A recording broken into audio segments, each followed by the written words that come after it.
How could you not be interested in a Nottingham Forest save this year? If I'd made this video in October like usual, I'd have been happy with the start the club I support had made, but now, like every other tricky tree, I'm renewing my passport so hopefully I can watch Forest play in Europe. It's been such an up and down 5 years for Forest. The club missed out on the playoffs at the start of COVID thanks to losing on the last day 5-1, and the season after, Forest looked destined for relegation to League One. 2 years later, Steve Cooper took over and the club never looked back. There have been points deductions, there's been over 100 signings, but also one of the best days of my life with promotion back to the Premier League when I watched Forest play at Wembley. Over the past year, things have started to stabilise on Trent's side. The new signings have stopped, and Nuno looks cemented in his position as manager, and even the never-ending sacking and rehiring of boardroom staff seems to have now ended. But now the club is focused all on one thing: returning to Europe for the first time in nearly 30 years. For a FIFA player who wants to play with a non-elite club, I don't think it gets much better than Forest. The squad is packed with potential, but more importantly pace, thanks to the philosophy of counter-attacking the club has been devoted to since around 2017. You'll know players like Elanga from their days at United, but combined with Hudson-Odoi and Gibbs-White, the Forest front four is one of the most exciting combinations out there.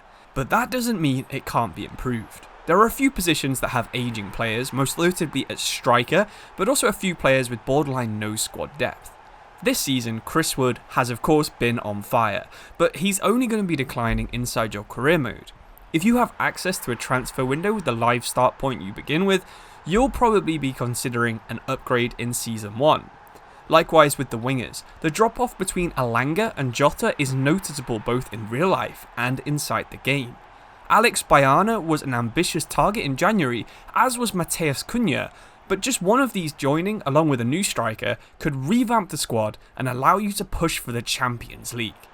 If there's one part of the rapid rise that Forest fans feel has been left behind, it is probably the academy. Forest had an amazing record of one academy graduate in every squad since 1941, which is nearly as long as the famous Manchester United sequence. But right now, the record is only being kept alive by Ryan Yates staying injury free, with none of the other academy players looking anywhere close to being Premier League ready. If you fancy a challenge, why not try and get a third star on the Forest badge by winning the Champions League for a third time, but also keeping this run alive at the same time? There are a few academy graduates that you might want to bring back that are playing for other clubs. Carl Darlow could be a good backup goalkeeper, Matty Cash would rival Nico Williams as a right back, and maybe even Sheffield United's Anel Ahmedhodzic could be a solid backup centre back after he left the academy in 2017. To win the Champions League, you'll probably need to move away from counter-attack and move towards possession-based football, but Forest really don't have much history with that kind of play. The great Brian Clough once said it was sacrilege if his team had less possession in a home match, but even in the back-to-back Champions League winners, he preferred to play counter-attack rather than keep the ball. I'd suggest having a look at the tactic group that I've made over on FC Tactic Database, which I've also linked in the description below. If you want to try some different Forest related tactics, no matter what you choose, Forest is one of the best options for a save in the entire game this year.